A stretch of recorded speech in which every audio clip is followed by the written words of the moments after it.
یہ ملیں گے صحیح. احساس کی جب شدت ہوتی. اب یقین کریں اس ملک کے اندر دو چیزیں اتنی شدت سے عام ہوئی ہیں, اتنی شدت سے, ایک پروٹوکول, ایک وی آئی پی کلچر. ان دونوں چیزوں نے بہت سارے لوگوں کو پیچھے کر دیا. اب تو بہت سارے غریب ایسے ہیں جو بیچارے قریب ہی نہیں آتے. وہ کہتے ہیں نہیں میرے والا کام ہی نہیں. وہ پیچھے, وہ شہرت سے بچنے والا پیچھے پیچھے رہتا ہے. اور میرا جی چاہتا ہے ساری غزلیں اس ظالم کے نام کریں. کچھ لوگ بیچارے بالکل پیچھے ہو گئے, مایوس ہو گئے. وہ کبھی حکومت بدلتی ہے تو ان سے کہا جائے نا حکومت بدل گئی ہے, تو وہ دو حرفی بات کرتے ہیں, کہتے ہیں جو مرضی آ جائے ہم نے تو محنت کر کے کھانا ہے. صبح کام پہ جائیں گے تو شام کو روٹی کھائیں گے. وہ بہت سارے نظام سے دیکھیں نا, یہ سیاسی تبصرے وہ بندہ کرتا ہے جو روٹی پیٹ بھر کے کھاتا ہے, اور جس بیچارے کو پتا ہے نا کہ جو گھی صبح لایا تھا وہ ختم ہو گیا ہے, اور صبح بچوں نے ناشتے کے لیے جب پراٹھے مانگنے ہیں تو گھی کوئی نہیں, تو وہ پھر سیاسی تبصرے نہیں کرتا, وہ تو تکلیف میں. اللہ کے محبوب صلی اللہ علیہ وسلم نے نا احساس کی دولت تقسیم کی تھی. مسند امام احمد بن حنبل میں حدیث ہے, حضرت بلال حبشی رضی اللہ تعالیٰ عنہ فرماتے ہیں میں نے عصر کی نماز کی اقامت پڑھ دی تھی. ایک بدو آیا, ایک یہودی کا غلام, کہنے لگا یا رسول اللہ صلی اللہ علیہ وسلم میں بڑی مشکل میں ہوں, اگر آپ میرے ساتھ چلیں میرا چھوٹا سا کام کر دیں تو میری وہ مشکل آسان ہو جائے گی. سیدنا بلال حبشی فرماتے ہیں نبی کریم نے نمازیوں سے فرمایا اقامت ہو چکی تھی, فرمایا تم بیٹھ جاؤ میں ذرا اس بدو کا کام کر کے آتا, تم ذرا بیٹھو, میں صرف اشارے کرتا ہوں. آپ کو ملے گا کہ حضرت جابر ابن عبداللہ کا قرضہ اتارنا تھا تو سرکار کھیت تک گئے اور باقاعدہ سفارش کی ان کی.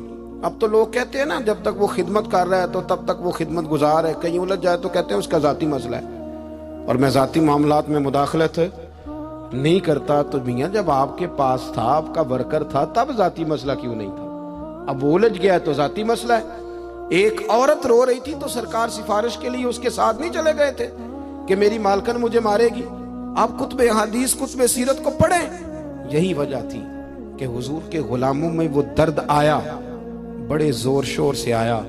امیر المومنین سیدنا فاروق اعظم رضی اللہ تعالیٰ, اس شخص کا آپ جاہ و جلال دیکھیں نا تو کسرا کا بادشاہ کہتا ہے عمر ملنا ہے, تو عمر فرماتے ہیں میرے پاس وقت نہیں, میں نہیں ملتا, مجھے کیا ضرورت ہے کسی کی, یہ جاہ و جلال ہے.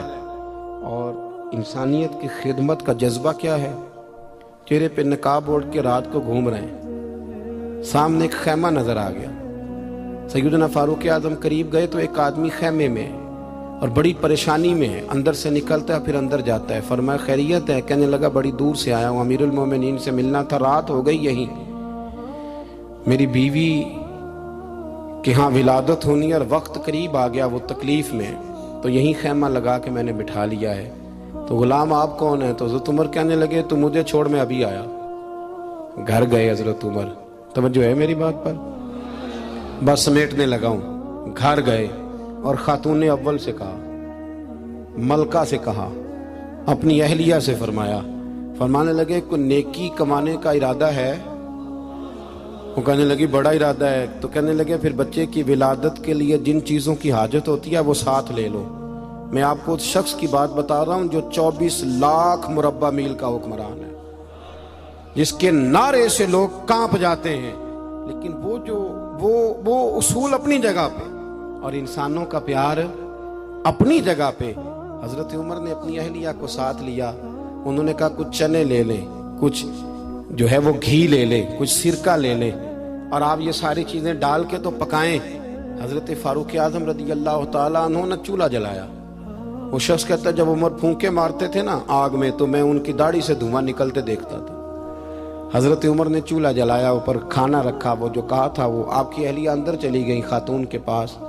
وہ شخص کہتا ہے میں نے 2-3 دفعہ حضرت عمر کو کام بتایا تو میں نے سمجھا کوئی غلام ہے, امیر المومنین نے ڈیوٹی لگائی ہے کہ رات کو مسافروں کا خیال رکھنا. تو میں انہیں کہتا غلام ادھر آ پانی لے کے آ, تو عمر دوڑے آتے. وہ ڈیوٹی کرتے رہے. جب بچے کی ولادت ہو گئی تو اندر سے جناب عمر کی اہلیہ بولی, کہنے لگی امیر المومنین مبارک ہو, اللہ نے آپ کے دوست کو بیٹا دیا ہے. وہ شخص کہتا ہے میرے ہاتھ میں پیالہ تھا, دھڑام سے گرا, میں نے تو عمر کا جلال سنا ہوا. میں نے کہا آپ امیر المومنین ہیں, آپ عمر ہیں, آپ کیا خیال ہے آپ کا لوگ باتوں سے بڑے ہوتے ہیں؟ کردار انسان کو بڑا کرتا ہے، کردار اسے زندہ رکھتا ہے، کردار اسے جینے کا ڈھب اور حوصلہ دیتا ہے۔ حضرت فاروق اعظم سے کہنے لگے آپ عمر ہیں؟ جناب فاروق اعظم کہنے لگے ہاں میں عمر ہوں، تمہیں ضرورت کی ساری چیزیں میں نے دے دی ہیں، باقی صبح آنا اور جس کام تم آئے ہو وہ بھی کیا جائے گا۔ اس نے پیر پکڑ لیے، امیر المومنین مجھ سے غلطی ہو گئی، فرمایا اٹھ میرے سینے سے لگ، تجھ سے غلطی نہیں ہوئی، تیری وجہ سے اللہ نے مجھے نیکی کمانے کی توفیق عطا کر دی ہے۔ اپنی زندگی میں 3-4 چیزوں کا خاص خیال کریں، عقائد مضبوط رکھیں۔ ہمارے اندر کو آ جاتی ہیں نا کمزوریاں، انسان ہیں، ان کو دور کرنے کے لیے احساس پیدا کریں۔ تیسری بات یہ کہ ایک دوسرے کا دیکھیں نا، اگر میرا نالائق بچہ نہیں پڑھتا تو سارے پیسے اس پر خرچ کرنے کی کیا ضرورت ہے؟ میری بہن کا بچہ جو لائق ہے تو اس پر کیوں نہ پیسے خرچ کر دیے جائیں، ایک لائق آدمی تیار کر لیا جائے۔